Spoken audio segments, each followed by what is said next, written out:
All right. Good morning, everyone. Welcome. Hopefully you enjoyed your Labor Day weekend. We should make it a Labor Day week, but I don't have a vote in that. So, okay.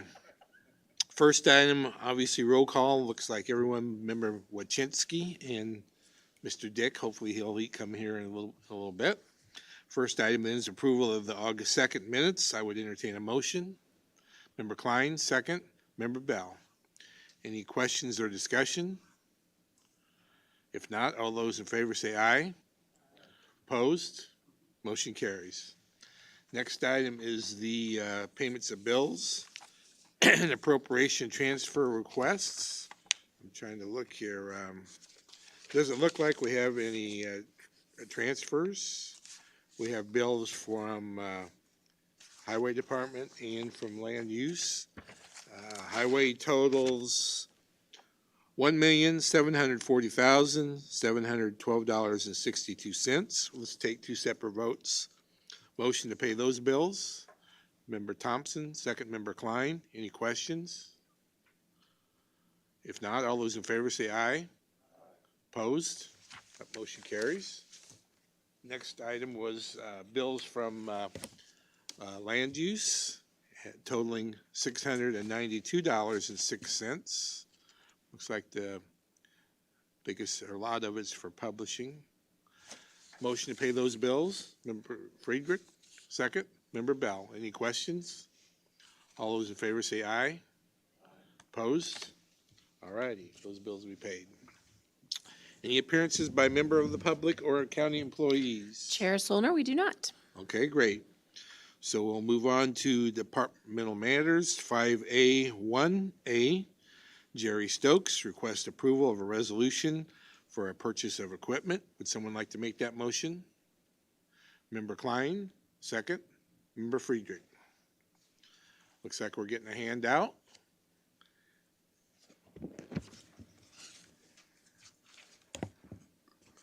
I was going to mention this might be a good time to consider changing our color from red to hot pink or something while we're getting new equipment. Well, we may need to. So trying to buy equipment the last couple years has been a challenge, just from supply chain issues, production issues, and everything else. So we've been trying to buy pickups at the start of 2021, and we had a bid in place with Barker's in Lexington, and they couldn't get the slots fulfilled from GM to provide those trucks. And so then in 2020, at the beginning of 2022, we tried again to do it off the state bid portion that is Morrow Brothers down in Greenfield. And the problem is that GM is not really making fleet vehicles that kind of cater to us. They're making maybe the more high profile vehicles, or more your everyday work truck vehicles. And so just trying to get a plain truck has been problematic. So the first bid for the regular pickup truck is an actual truck that they have on the lot. And it's a 3/4 ton. We were looking at going for half tons. We do have some 3/4 tons in our fleet, and what we would be doing is just trading out one of our 3/4 tons to replace it with this 3/4 ton as well. And then the backhoe's kind of been a challenge too, because they changed the model numbers some, and usually we buy a 430. Well, now the 430 is just a scaled down backhoe, whereas we need a 440 that has bigger hydraulic hoses, more horsepower. We can get bigger buckets and a little more reach for us.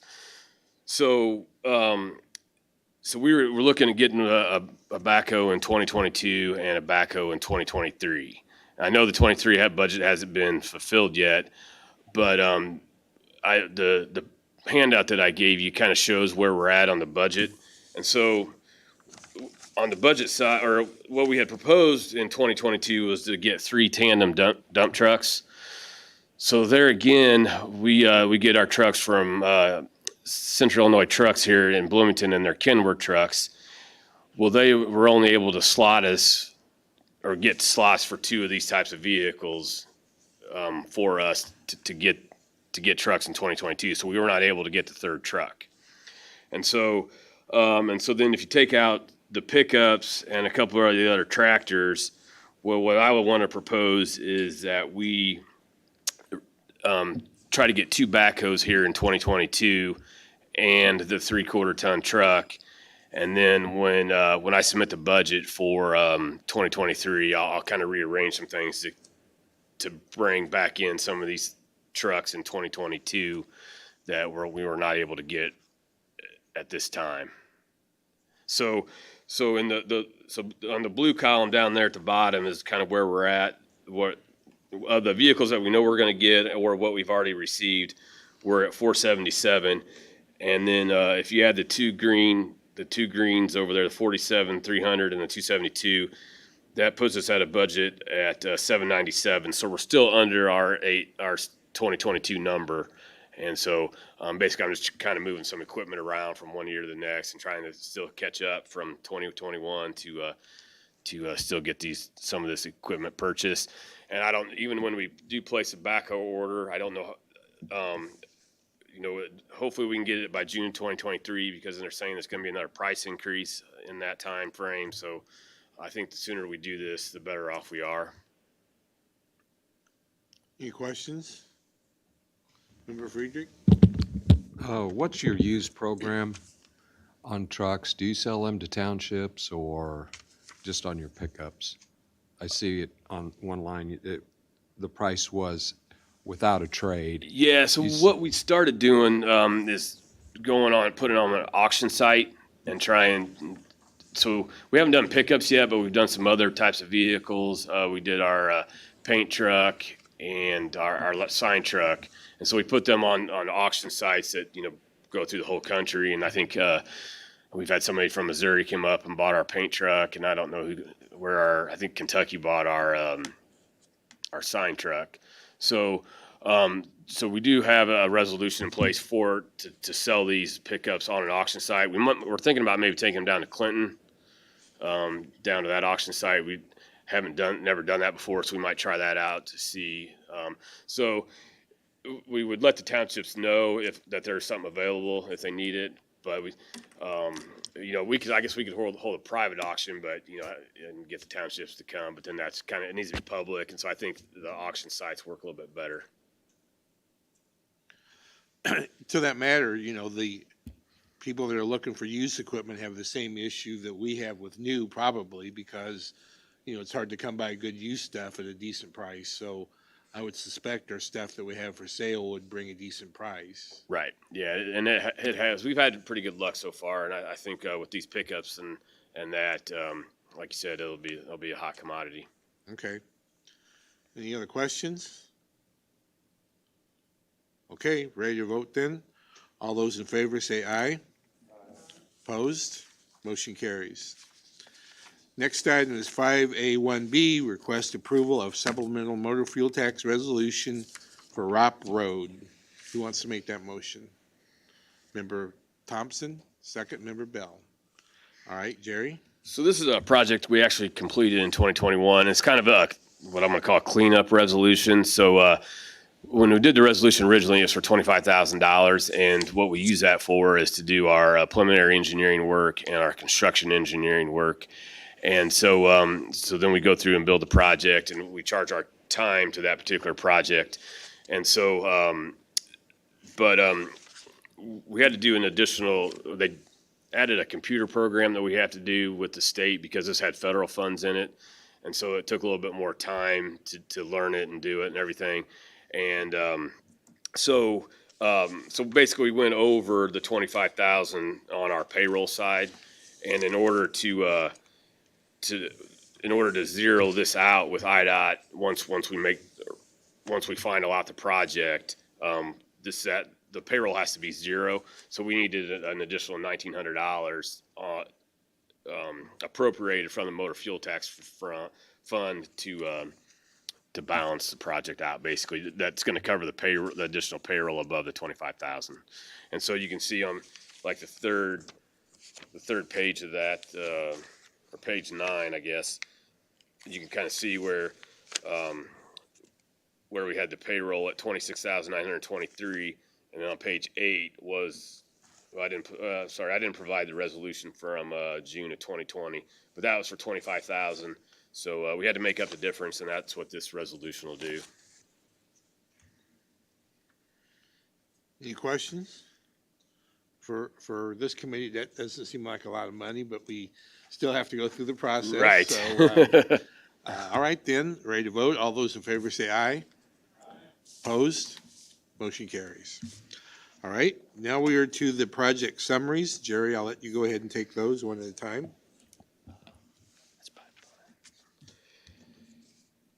Sure. So I got projects or pictures on about 3 projects, but it's been a busy month at the highway department, and I think it's going to be a busy week as far as some of the projects we have going on. I think we were talking on the way down here. We have 3 projects with hot mix going down, and one contractor's doing it all, and so trying to chase them around and make sure we have enough people to cover everything. So.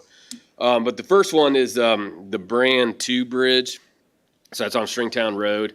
And so some of these pictures I forgot to include last month, and it's basically showing them setting the beams. And so I'll start with those and then kind of show you where we're at today. So here's the piers and then the abutments. And so they got 2 cranes out here setting the beams. And so that's the first one they're set. You can kind of see the crane there, swinging that around. There's this kind of picture of the crane itself. Here is where they're setting a beam and what they call the diaphragms here on that's connecting the 2. So they'll get them set, and then they bolt everything together to kind of hold it in place, and they come back and tighten everything up. And so there's kind of there. So then once these get, so you can see here, on the ends are actually painted because these are going to be encased in concrete. And there's just kind of another picture of the beams. And so then on top of the beams, then I showed this picture last month, but this is where they start putting the plywood and they start forming everything right on top of those beams. And then they put shear studs down. So this is where the beams are at, and they put those shear studs down. And then this ain't the best picture in the world, but so this is where it's all formed up, and this is so you can see the green's all the rebar that's in place on the bridge. And I don't remember, maybe 150,000 pounds of rebar on this bridge. So here's where they're actually going and putting the bridge rail in place. And so the deck's been poured and the approach pads have been poured. And so they're working on the roadway approaches to the bridge itself. And so that's kind of where we're at today. So here's a picture that was actually from this morning. So they're actually going to be putting hot mix in here to connect the bridge to the existing road. And so you have the bridge rail all up. So they're going to pave the next 3 days, put the shoulders in on Friday, come in Saturday, put guardrail in, and have the plan is to have it open by end of the day Saturday. So, which is good news. And then here's kind of another picture of the just kind of a side view of the way it looks today. And so all the rip wraps in place. A lot of dirt work's been done, so just kind of finishing off the roadway work, and we should be in good shape.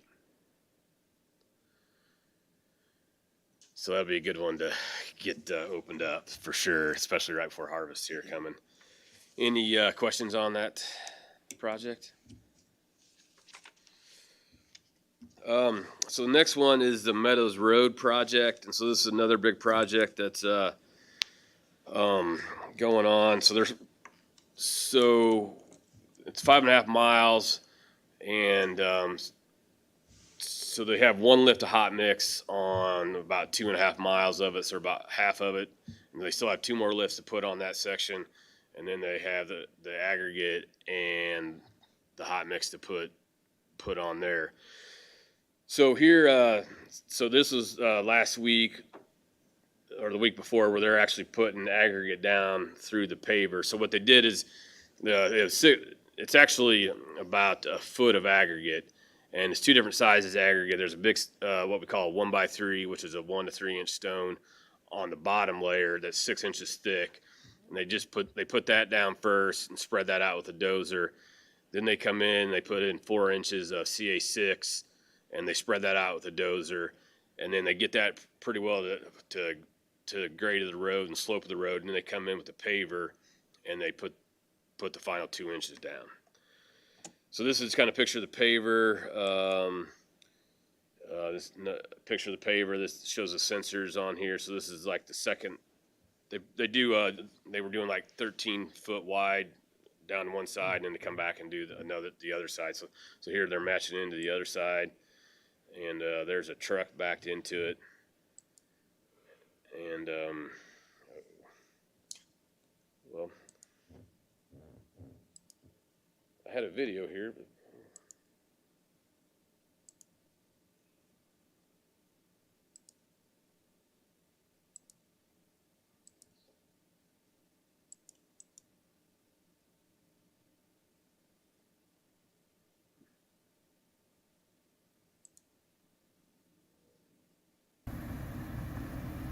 well, that ain't gonna work.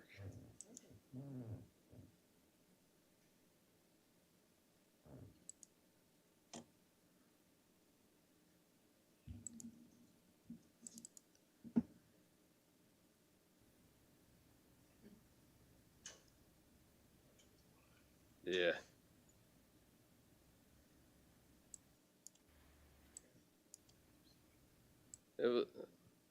It worked earlier. so, so maybe if I'm not connected to anything, maybe I could show you afterwards or something.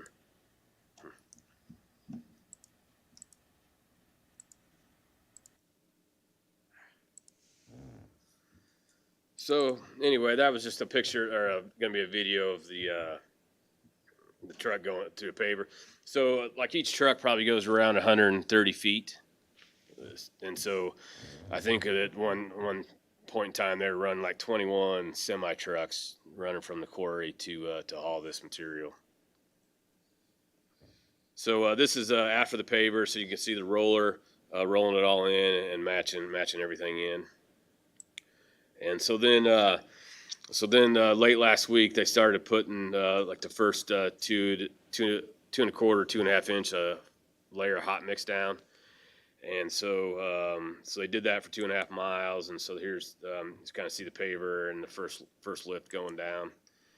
And so then they came back, and then they did the southbound side as well, or I'm sorry, the northbound side.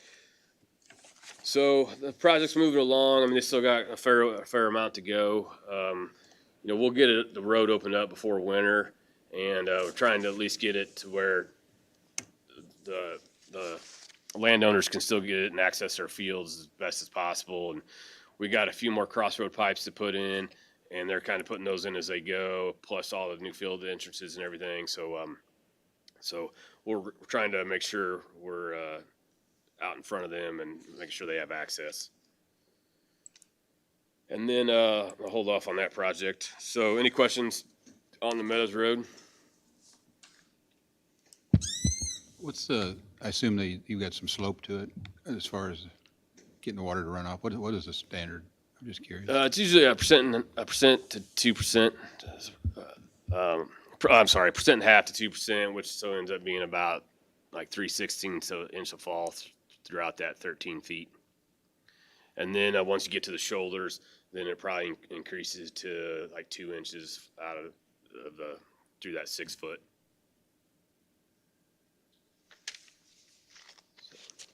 So it'll be a real nice road once it's all done. Next project then is, I have a question. oh, sorry. Okay, how long does it take to do 2 miles? How many days or how much is done in one day once you start putting that top hot mix on? So they could do, what were they doing? Mile and a half? Probably, so they were doing about a mile and a half a day, with going from, they started at 24 and went south a mile and a half, and then they finished up the next day. So I think it took them 4 days to do that, both lanes, the 2.5 miles. Sure.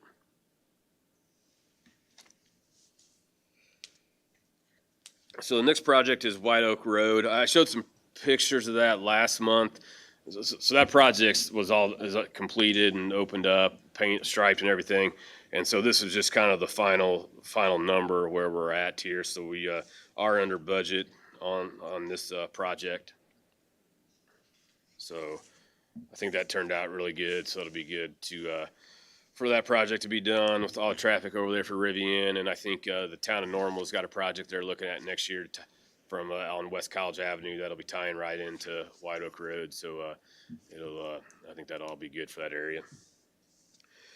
The Shanoa Road project is the next project. So this project has been completed as well. And so this was our full depth reclamation project that we had, and it turned out really good, kind of what we were after. So they did the oil and chip work a couple weeks ago, and so that road's all. We got to go back and do a couple minor cleanup areas where we had some high shoulders, and we have a driveway that we got to take care of. But all in all, I think that project turned out really good. The road's a lot smoother than what it was before, so it'll be in good shape. And then the next two projects, I think I showed pictures of that before as well. These are just the final numbers on the project. And so the first one is the P.J. Keller Highway going from Route 66 to 2225. And this was with H.J. Epple. And so the final number was 902,000. We eliminated cut some quantity on some joint sealant that we had. And then just kind of how the other quantities came in is why it was so low.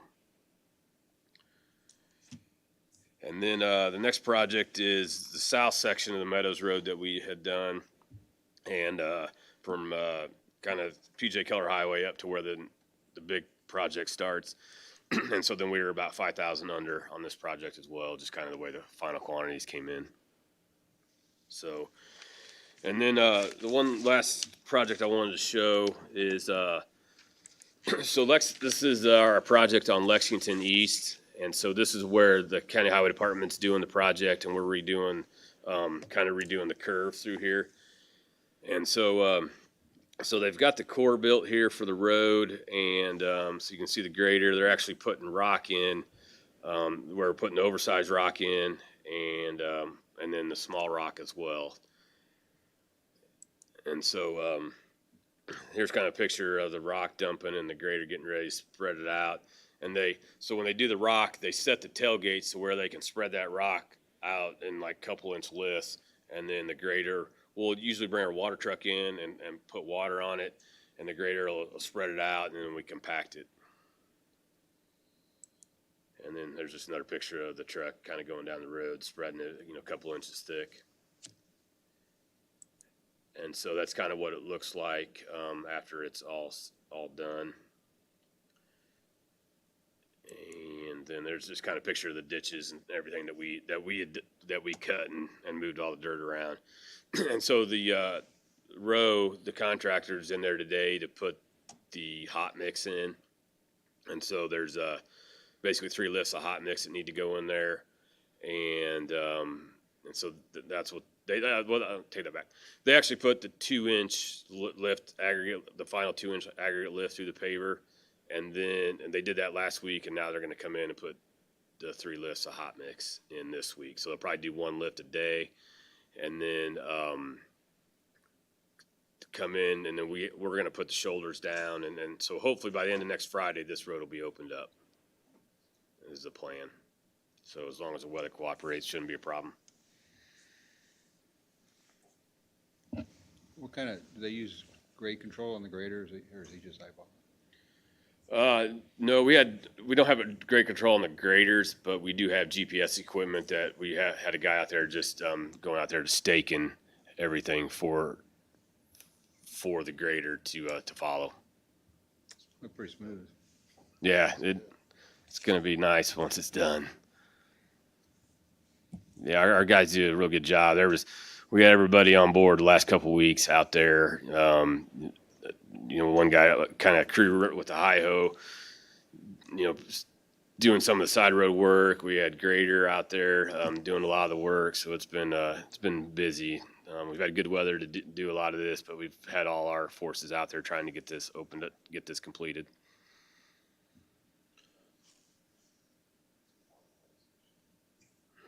All right. Okay, so then, I got a couple things at the end of the meeting, but other for Jerry, does anybody have any questions? We could do it either if you have questions for him now, or you could do it at the end of the meeting, whatever you prefer. All right. This is kind of a project, I guess, or a question. I know a couple months ago you had a public meeting at Downs over the work at Seminary Street. And I don't recall if we talked about it or not, if you can remember if they had any major concerns or issues. But what I was going to mention was that there's been some rumbling and rumoring that the village would still like to find a way of keeping construction equipment, farm equipment, and semi-trucks out of downtown Downs. And so I want to make sure I understand that that's still a county highway and they still can't really do much without our approval. I know they're trying to get some money from the state for some streetscape stuff. So I would just wonder if you would address that a little bit. Sure. So yeah, there was a public meeting back in middle of August, and I think it had good attendance. There wasn't any red flags or alarming issues that were brought up there. Maybe some drainage issues that we were aware of from some of the landowners. Basically the overall goal of this project is going to be to resurface the road from 150 to Franklin Street, which is kind of where IDOT picks up. So that's the overall goal. We're not going to do really anything different. We are going to add curb and gutter, basically from 150 to where there's not curb and gutter at now, from 150 to Washington Street. And that'll do a couple things. One, it's going to widen out the appearance is going to widen out the road a little bit, because the roadway will be 11 foot wide, and the curb and gutter is going to be like 3 or 4 foot off that. So it'll be a little wider in that regard, but it'll be basically what the current shoulder is now. But it's also going to help with the drainage, so all the water's not going to the yards of the landowners or rushing down their driveways and that type of stuff. So we're going to add inlets in the curb, and then also put inlets behind the if we need them anyway, in the yards to help drain where we need to. We're going to replace all the sidewalk down through there not all the way to 150, at least to Garfield. So most of it has sidewalk now. I think there's maybe a block or two that doesn't. And then as far as through the downtown area, all we're looking at doing through there is just to resurface it, kind of leave all this. We're going to take care of the ADA ramps and make them compliant, but we're not going to redo any sidewalk through the downtown and just kind of tie everything in accordingly that way. So, we're not really going to do anything to impede traffic, that we're seeing. We're not putting raised medians in or raised intersections or anything like that to slow traffic down. It's just going to kind of run as it is, but it's just more to replace the deteriorated pavement. And this is scheduled for 23. Yes. And what about detours, or how much time is it going to take, or how are we going to deal with that? Good question. That is a good question. So I think there is going to have to be probably, a lot of other traffic is going to go down Washington. And so we're still kind of looking at the phasing to how we can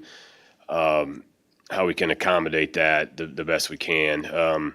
I think we're probably it's going to be safer and easier to close the road down basically from Washington north to get all the curb work done, all the drainage work done. And so I think all the traffic would be going down Washington at that point. Is there any way you can do this between about the 1st of June and the middle or end of July? Because, obviously you're aware this schools go right down that same Right. road. So I think the goal, we would probably, we're trying to look into that and see how quick it can be done. I think, it's going to be like a 2 to 3 month project. So maybe a little bit more. So if they can start in May, maybe right when school's in session, doing some concrete removal, but not necessarily have the road closed yet, and then close it down June 1st, and then we could have it opened up and that type of thing. So, yeah, we're still looking at some of that phasing and everything to go through there. It's not easy. For a personal point of view, I'm glad it's after the fall election this year, because I know there's going to be a lot of unhappy parents probably, no matter when we do it. So, Right. anyhow, any questions of that? Okay. All right. If Member Friedrich? Yeah. I had a great weekend at Lake Bloomington, and you built an awesome road up there, Ron Smith Highway, and the motorcycles love it. They drive 100 mile an hour through the curves. So, and you can hear them from one side of the, what's that? I know. Do we have any speed limiting things you can put on the roads to calm them down? Or have you been asked that request by the association up there?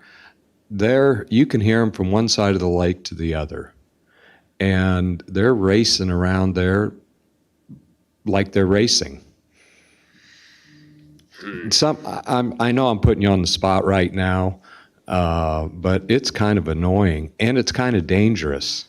It's really dangerous because if they're going 30, they're going 60 through those curves, and there's a bunch of them. You know Right. what I'm talking about. Yeah, I know what you're talking about. The only thing that comes to mind is rumble strips, and the motorcycle riders don't like rumble strips. There you go. I like rumble strips. So, and then the homeowners probably wouldn't like the rumble strips, as because it's a lot of noise with that type of thing. We put them at stop signs in a lot of locations, but never put them just randomly out down through the road to try to slow the traffic down, and most of them probably wouldn't slow down. Right. Just something I observed this weekend. Sure. Because there's a lot of people walk along there, probably too many. They think the shoulder's a sidewalk. We've had this discussion, but it's not getting any better. So I was just curious if you've been aware of anybody complaining. And I tell the people, we put down roads. We don't control speed. That's for the county cops, and they're overworked. And anyway. Right. I'll keep it in mind, but nothing's coming to mind right now. Thanks. All right. Well, I was hoping to give Mr. Dick an opportunity to come in. I don't know if he's sick or what his issue is today. So he doesn't have any items for action. I do know that there is a ZBA hearing tonight, I believe at 7 o'clock, for a few items. So does anybody want to address anything that would normally be addressed to Mr. Dick to the administration? Member Klein? Yeah, Ms. Taylor knows, I submitted a series of questions to be asked this evening at the ZBA, and observing the rules that we shouldn't be the ones asking them. So just wanted to have assurance that those will be asked by some neutral party. Thank you. All right. Okay, then, nothing under items 5B, 1 or 2, so we'll go on to 5C. Cassie Taylor, County Administrator. I have nothing to present today. Thank you. Okay. I've got a couple other questions, I guess. first off, how are we at with employment in the highway department? Are we fully staffed? Are we still looking for people? I was just curious. There's been a lot of talk about having problems getting, employees. I was wondering how we were at the highway department. At this point in time, we are actually fully staffed. Okay. All right. Well, that's good news. It sounds like we got a lot of work. You're right. So that's good. Okay. The other thing is, some members may have got an email from, I believe it was member Metzger, talking about dust issues at Bellflower at the Sapphire Sky Wind Farm. I assume you're aware of them. Do you know whether that's been resolved or not? Yeah. I wasn't at the meeting last week. So Luke can talk to that. Yes, they are going to reapply the dust control countermeasures in front of the homes. They had to rework some of the gravel roads because potholes are forming. So they're doing that under the road maintenance side, and then they're going to spray, I believe, this week to reapply there. And then Bennett usually has anywhere from 3 to 6 water trucks running the job throughout. It's going to help now because a lot of the concrete pours and everything are finished up. So the construction traffic is going to be a lot less than what it was when they're pouring all the pads and the bases for these towers. Okay. I know, Mother Nature could help if she wanted to. And I know there was some spotty showers over that area, I think, a couple weeks ago, so maybe that helps some. But I was just curious where that was at. So, Yeah, I think, like Luke's saying, all the concrete pours were completed, and so all the component deliveries have been completed for all the towers as well. And I believe they're maybe, I'm say halfway through all the erection process for the turbines. okay. All right. Anyone have anything else? Ms. Taylor, you have anything? All right. Next meeting will be October 4th. If there's nothing else, this meeting is adjourned. Thank you all very much.